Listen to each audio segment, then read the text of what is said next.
And I sit and think, are these people really busting their way into America and then urgently trying to find a way to vote? Or are they just letting them in so they can use that as a scam, make up the votes themselves? Don't put me in jail. But they'll just say, oh, this is the undocumented vote. And they'll just print it and write it themselves, and they'll just blame them. These people probably don't even need to vote. They're just the scapegoat for the scamming of the election. That's what I think they're doing it for. I've been saying this for months. There's only one reason, and this is totally political. They're letting them into the country, and that's to influence the voting. Yeah. That's it. Yeah. They want to turn the entire country blue, the entire country progressive. Yeah. They never want to get out of power. It's so funny because you look at the world, and my recent stint has me looking at the world quite hard, right? Because when you go to a jail or when you go to a court or a legal process in a country that's not your native country, you start to feel extremely patriotic.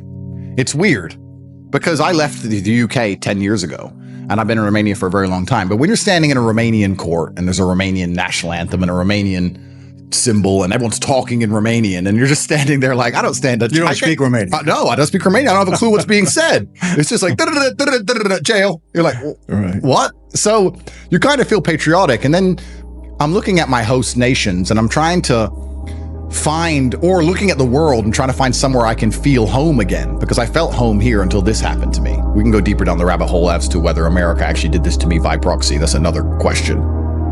But you're looking at things and I see countries like Russia, or I see countries where people can be proud of their leadership and proud of their nation.